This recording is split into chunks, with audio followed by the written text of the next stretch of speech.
10,000 is a very, very large number. That's crazy. Thank you guys so much. That's like 100 times the size of my high school, which was grades 6 to 12 even. Like, this is crazy. Thank you guys. I really, really appreciate all the support recently. Just know it's been very surprising, and I'm glad you guys have been enjoying the content, and it's been helping you guys out. I've had a lot of fun making these videos, and it's actually helped me enjoy the game more as well as a result. So thank you guys so much for that. I really, really, really appreciate it. Now, I did say I would do a Q&A for 10,000 celebrating that, so let's just hop right into that. You guys asked some pretty interesting questions about the game, about myself, so yeah, let's go for that. So, the worst ship I actually enjoy playing, it's gotta be the Oklahoma. The ship is bad. It gets overmatched by everything. It's slow. It has a giant citadel. Its guns have no pen. It's got a 40-second reload. It doesn't have really AA, but it has long-range secondaries that don't really hit much. And to me, at low tier, just having those secondaries is just so funny. To be at 8.3 kilometers and I'm secondarying someone. It's so fun. That's probably the worst ship in the game that I actually enjoy playing. Now, for those of you wondering where I'm from, I am from Canada, and more specifically, I'm from Saskatchewan, which is the prairies in Canada. This is where a lot of farms are, and I don't live in a city, so I live in the middle of nowhere, surrounded by fields and open prairies where you can see for miles and miles and miles and miles. I really like it out here. I don't mind cities. I was in Vancouver going to school, which I'll talk about a little later on a different question, but I like cities too, but there's just something about being in the middle of nowhere in your own space and nobody's gonna be bothering you or anything. I really, really do like that. Now, one of the hardest things in this game is positioning, and that's kind of what the whole game is about, and it is difficult to know when you have a good position or when you have a bad position. So the way I identify if I have a good position as a battleship is how many teammates am I supporting with my battleship. This is assuming you're going for win rate, not going for just damage. Because purely damage focused, you're of course just going to go to whatever flank has the most battleships and you're just going to spam high explosive. But to win games, it's just required to support your destroyers. So if you see a DD going for a cap, you want to be supporting that cap. If you don't see a DD going for that cap, you probably want to hang back a little bit and still support that side because you don't want to just give up a flank. But the biggest thing in getting wins is making sure your DDs are supported and they're staying alive. That is the most critical thing to winning a game. Now, that doesn't mean you should just YOLO that cap. My goal usually is to put my detection of my ship around the edge of the cap, or around where my destroyer will be detecting the enemy DD. This is a common practice for radar cruisers, regular cruisers. Zhao does this a lot. Wherever your destroyer is at and the edge of their detection, let's say it's 6 kilometer detection, so you want to make sure the edge of your detection matches where the edge of your destroyer's detection is. And that is going to give you the best chance of surprising a destroyer and not getting spotted out and the enemy team just constantly farming you out without you being able to do anything to that destroyer. That's probably one of the best ways to deal with a capture zone early on in a game. Now, Vermont, do I think this is going to be a good ship for competitive like Kings of the Sea and other clan battles? I really do think so. Sure, it's got the weakness of having poor armor, it's slow, it's massive, it's not the best ship, but the guns are probably the single best guns in this game. They are some of the most accurate, powerful, hard-hitting guns in the game, and that's what you need in a competitive battleship. You're not there for DPM. You're not there to tank most of the time. You are there to provide a crossfire. You're there to provide that one-time massive, gigantic alpha strike that shifts the tide of the battle.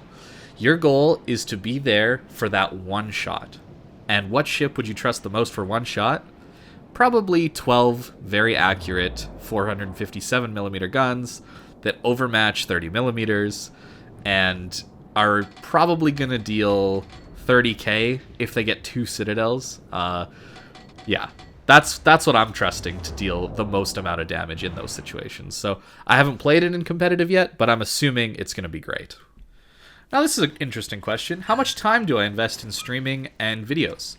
Most of my videos are just good games that I've taken from my streaming or interesting situations that I want to talk about, and then I just do a commentary over them. The ones where it's just one game, generally that's about an hour's worth of work.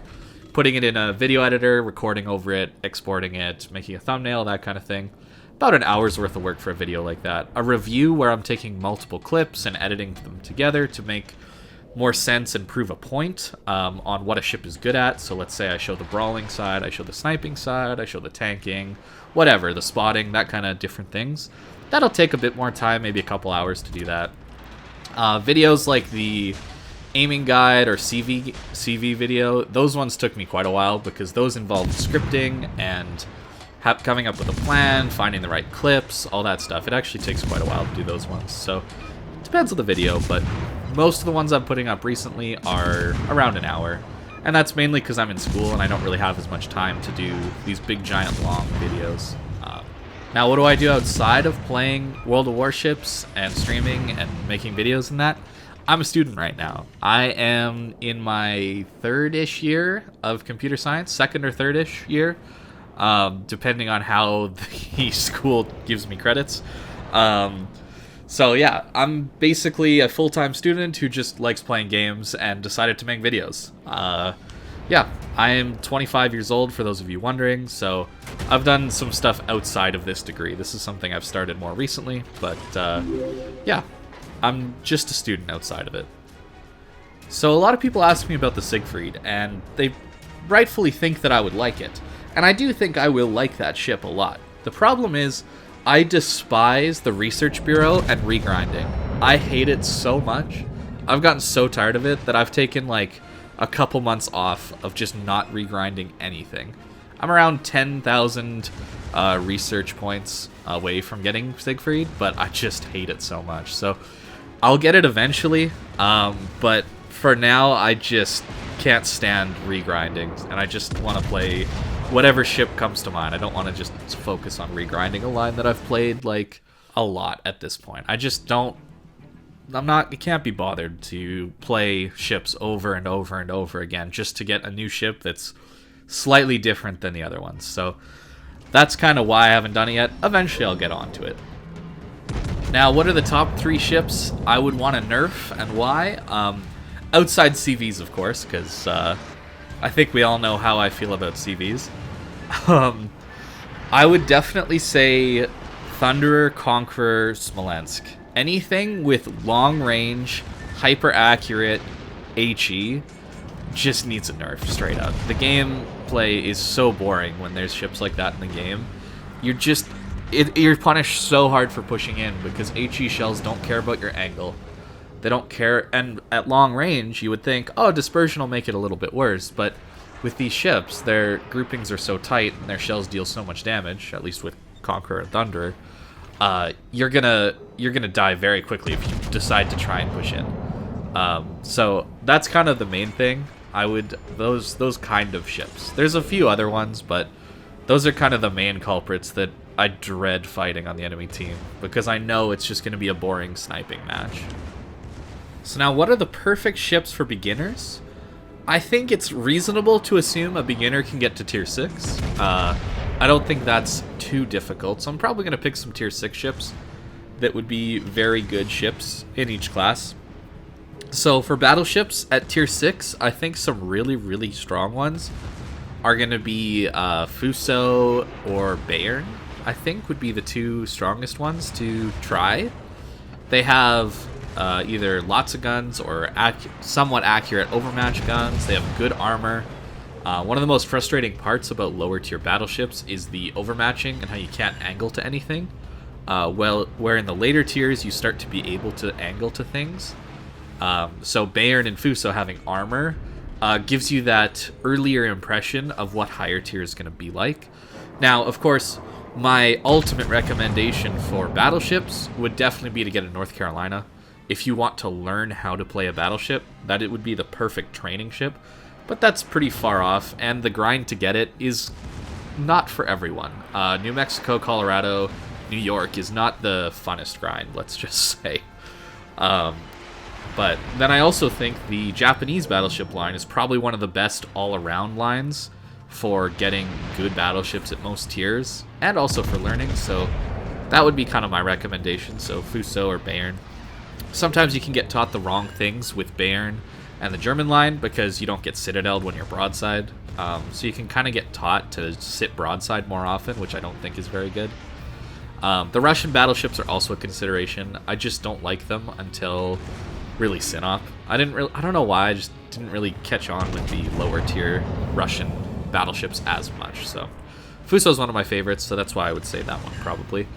Now for cruisers, if you're looking for light cruisers, probably just want to go with a Dallas, honestly. That's a pretty good representation of what higher tier light cruiser gameplay is like. You have pretty good DPM, you got good fire chance, a little bit floaty arcs, you're shooting from behind islands, that kind of thing. It gets you kind of used to that playstyle, I would say. Heavier cruisers, you might want to take a look at something like a Furutaka or an Aoba.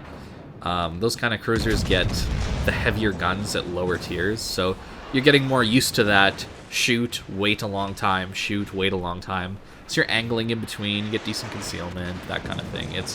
It gets you used to more of the higher tier heavy cruiser role. And, I mean, it's a premium, I know, which is a little unfortunate, but Atago is by far one of my favorite cruisers in the entire game. As far as heavy cruisers go, I love the kind of hit and run play style of like really heavy hitting guns that shoot a little bit slower on a cruiser. So that's a lot of fun. And then Destroyer, I would probably just say Farragut or Nicholas. You know, these American destroyers are kind of the jack of all trades, master of none. So if you are playing these American DDs and you think to yourself, I want to do more torpedo-focused things, then maybe you go up the Japanese line or the European line of DDs, possibly even the German ones. They have faster reloading torps, that kind of thing. They're not very good torps, but they reload a little bit quicker. But if you think, oh no, I want to do more gunboating than this line allows, then maybe you should look at the French line and the Russian lines. But the American DDs would be that good middle ground to get used to the playing destroyer and being stealthy and going for caps and all that stuff. And then when you decide what side of the ship you want to be, torpedoes or guns, then you can move to something else. That would be probably my recommendation for that kind of thing. So is the Shikishima going to be good after the rework? What's the ship's future? Is it worth the steal? I think it is. I would still recommend you get Bourgogne first because I think it's a more interesting, fun experience, where Shikishima is basically a Yamato that just hits harder when it hits with 6 guns. But the Captain rework's giving you 10% better accuracy. So with a 6-gun battleship, that is very nice. You're not going to be able to run the secondary build because they're going to be kind of drunk as far as your secondary gunners are concerned. They're not going to be very accurate. But the ship will be good. You're just going to play a more sniping role, I think. I wouldn't be worried about the ship being bad, that's for sure. Now, what would I change to promote brawling and reduce the amount of sniping? The biggest thing is accuracy at long range, I think. The main reason you can't push in as well is you're so heavily punished when a cruiser or a ship like Thunderer can just hit you for massive amounts of damage from any angle at any range. HE spam is the reason you can't push in. Now, obviously you can't nerf it too hard, otherwise everybody would just bow into each other and that would be boring as well. It's a really tricky thing to balance, but I think the main thing is reducing the accuracy of long-range guns, even cruisers. Making them hit 1 or 2 shells at 20 kilometers, I think would be reasonable. And then as you get closer, I think you need to buff accuracy at close ranges. So you're actually rewarded massively for pushing in, and you're punished for staying at long range. I think that would be a interesting way to change things up. Then I would also say we should probably raise citadels, increase armor so cruisers can angle a little bit better. So you leave cruiser bow to be overmatched, but you make it so cruiser hulls, upper belt, and deck armor can maybe bounce some more battleship shells, so there's more abilities to angle it properly, but it's still kind of on a knife edge. And then, of course, removing the ability to overpen a citadel, which, you know, punishes you for being broadside, rewards you for catching someone broadside. I think the main issue is you're not really rewarded for pushing in all that much, because RNG can still just screw you over a lot of the time. So those are kind of the thoughts I have around buffing or nerfing things. Obviously, it's a very complex topic, and I'm sure there's problems with what I am suggesting here, but that's kind of my rough thoughts on it. So what do I think a buff to Montana could be? My thought really is to give it just some improved pen angles. Maybe not as extreme as Des Moines, but giving its AP the ability to hurt things again without it having to be flat broadside would be so nice. Obviously, it's been power crept because of overmatch and 30 millimeters of armor being everywhere, but I think that would be the most interesting one to me. What are my thoughts on Mikasa? I think it's a fun little meme ship. I think it's a really good time to just head down to low tier with a friend and just mess around, try to secondary everything. I don't think it's good, but I think it's a fun ship to have in the game, and I'm glad Wargaming put it in. Now, Italian battleships, I'm a little bit hesitant about because SAP seems just like such a strong ammo type.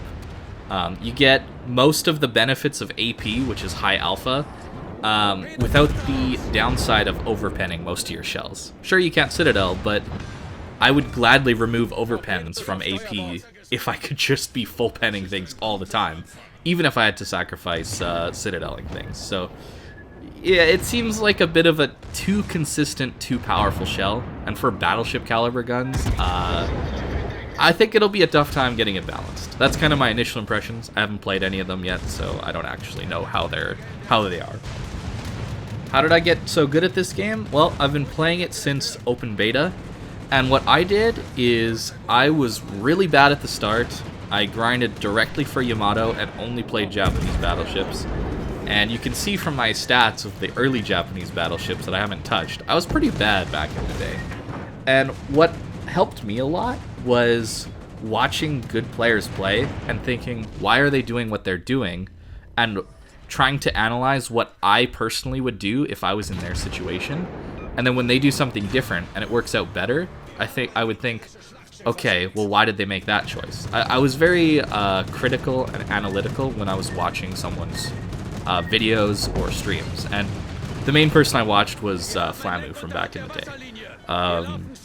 Pretty much since I started playing, I was watching most of his videos. I don't watch as many now, just because I have less interest in watching videos as well as playing the game as much as I do, but definitely a great resource is watching people that are better than you and then being very critical of what you would do in their situations, and thinking about why your decision might have been worse or their decision is better than yours. The other thing is just playing with better players.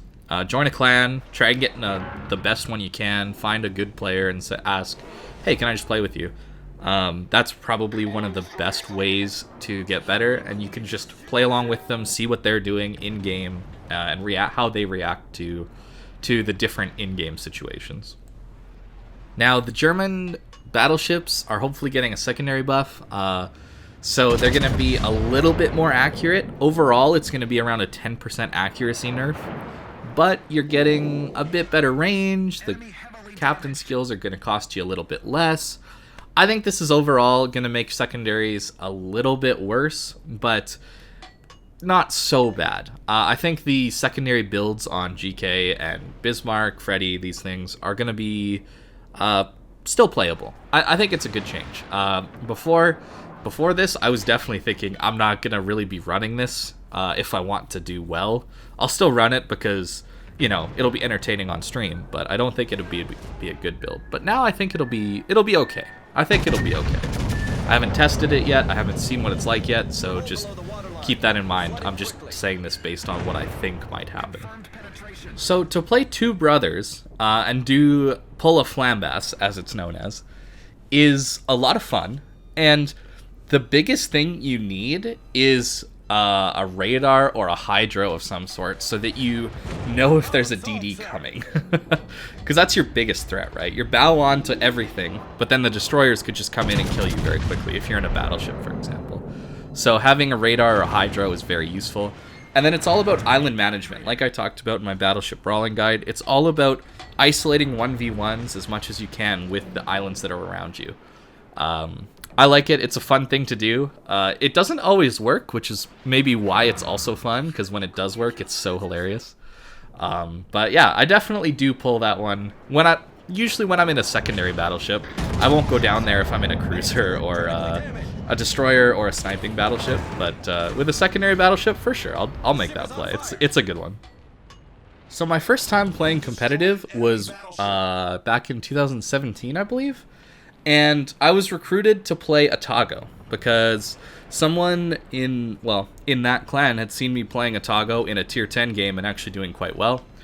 And so he invited me to come try out and play, and it turned out they had a practice that night and I had time to go, and they needed someone to play on the opposite team, the people they were just practicing against. So I played against the team that I was supposed to be becoming a part of. And the team that I was supposed to be on wanted me as a cruiser player, as an Atago player, because it was Supremacy League, and it was Tier 8, and Atago was one of those ships that a lot of people played on a flank. So, the thing is, I wasn't needed on the practice team that night as an Atago. They needed a battleship. So I played North Carolina and held down a flank basically by myself on Northern Waters or Northern Lights. Basically where the sea cap is, and there's that little play button island. I was just holding that corner against a Bismarck and a couple cruisers or something like that, and I ended up living. So then, from then on, I kind of just was put in battleships. So, yeah, I was originally supposed to be a cruiser player. It was a fun little night there, though. It was a fun experience to just get thrown in and try it. So the way fighter consumable works is that once it latches on to a group of CV planes, you're guaranteed to shoot down the number of planes that is in your fighter squadron. Doesn't matter if it's from the fighters or your AA. Just once that lock happens, let's say there's 4 planes in a fighter squadron, the lock happens, you're guaranteed 4 planes. Relatively quickly is how fast they shoot down. But that's assuming that they lock on, right? So to get the best chance of those locking on, you need to have your plane pop your plane consumable as the enemy planes are getting close to entering your AA range. So around 6.5 kilometers is where I pop my fighter consumable. That gives it time to get up, start circling, and then hopefully after that first drop and the planes fly over, hopefully the fighter latches on. And of course the whole point of this is to prevent the second drop. Of course, you're always going to eat one drop. That's just how the CV class is designed. But the hope of using a fighter is that the CV won't get a second drop off. That's the hope. My favorite food, nice either medium rare steak with a nice craft beer, preferably a dark beer. Although I'm starting to get into IPAs, but stouts, porters, that kind of thing is what I'm usually in. But I'm starting to get into IPAs a little bit more, which are quite good as well. Also, homemade hamburgers with a homemade bun you can't go wrong with that one on the barbecue. It's so good. So I do like something barbecued, basically, with a beer. That's pretty much what I'm going for. Now, my favorite game competitive play has to be Kings of the Sea 7. The first win our team got, this was my first really big tournament with 07. I'd just joined a little while beforehand, and wow, what a final, right? Against Omni. Goes right down to the wire, very end. This is like the best game that I've ever played in. I was so happy to be a part of this. Honestly, you owe it to yourself to watch this entire series. Kings of the Sea 7, it was so good. Yeah, I love pushes that just work, and you go with your team and you make a push and it's all coordinated. It's the best. And there was a couple. There was one in the first game of this series, and then there was this one. And this one is the final one, right, that won us the game. And obviously there's the Verizon tournament win, which was, $1,200 US, which is awesome. But I don't think anything's really going to top this one as far as in terms of excitement. This one was just incredible. So I'm going to leave you guys with the commentators here for the end of it, and just enjoy this little bit. It was all this intense. Right for him right now. He should be spotted any second. It's one is going to catch him right on the... Is it nose? Yes, it takes it on the nose. That's a flooding. Oh. The midway. The midway AP bombs. It deletes the gearing. They lose the gearing. Oh. But this Montana has to blow his damage con, and he has to blow it right in front of the Worcester. And they kill the Henry in return. It's trades again. But they traded with the blind shot on the Worcester. The Worcester dies in the smoke. So those two traded evenly. And A and B is being flipped. The American team has a 50-point lead at this point.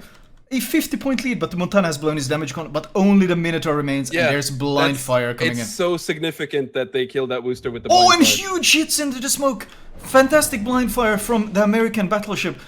Oh my lord, Haruguma is trying to trade with the Henry, but he's being hunted. Look, they're corralling him into the corner. And the gearing is alive with 1.4k health. Can they get the Montana? No, the Montana parks behind the island. 770 to 730. It's a 5 versus 5. 5 versus 5. 1 minute remaining. The next kill can decide 55 seconds. They Minotaur! Huge Citadel on Minotaur, but he gets behind the island at the last moment. They don't secure the kill. They just get chunk damage on him. But it's still a lead for the American team. 40 points ahead. The Worcester is trying to convert something on this Henry, but the Henry just turns away. Oh no, and the Hindenburg is chasing this Haruguma. He's chasing 35 seconds left. 35 seconds. But only 2 caps generating points. The Minotaur is still spotted. But even the Hakuryu is charging into the cap. The Midway is charging into A. The Hakuryu is charging into B. They're throwing everything at it. They're throwing the kitchen sink at this. They need to get a kill from somewhere. The Minotaur is too low HP to push up. The only thing that they can do is Balpen the Henri, but I don't think the Yamato can get into position. Where's the plane spotting? There's no plane spotting to kill the low HP ships. There is nothing to stop 07. There is nothing to stop the American team. Holy shit, I do not believe it. We are going to have an American #1 seed clinching the win in... That is fantastic. So yeah, pretty crazy game. The series was awesome. Obviously, NA hadn't really done anything, winning any international things, and this was the first one, so it was just that much more significant. Twitch chat was hilarious during the whole thing, so this was the most fun one for me. I had a really, really good time with this one, so competitive's a lot of fun. I would definitely encourage you to give it a shot. So defensive fire, basically, I just think it needs to have its drop spreading ability back like it used to have, and then I think it'd be fine. Honestly, that would improve the surface ship to carrier interaction a little bit.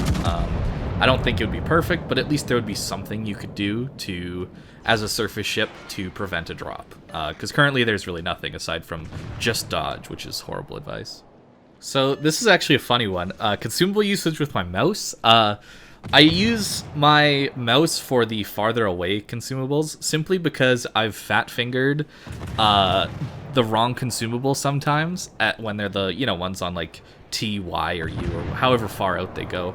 And I know I could rebind them, I just haven't. But in games like competitive, like we're just showing, it happens sometimes. And it's a really bad thing. So I've just gotten into the habit of just using the farthest away consumables with my mouse. That keeps me a little bit more accurate. And this game isn't very fast paced, so it doesn't really change anything. So this game is changing all the time, right? And do I think it'll ever go back to how it was? No. No, definitely not. Wargaming is constantly trying to improve the game. I'm sure in their minds they are improving the game.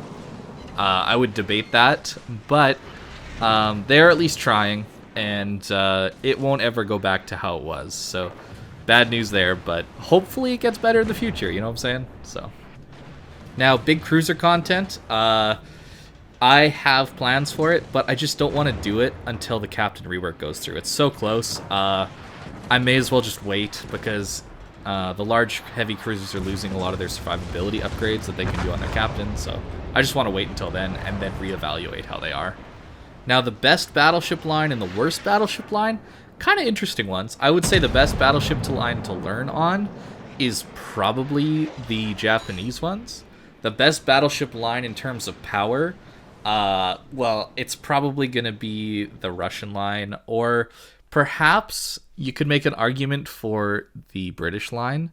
just because HE spam from long range is so powerful. And at the end, Conqueror is one of the most powerful, overpowered battleships in the game right now.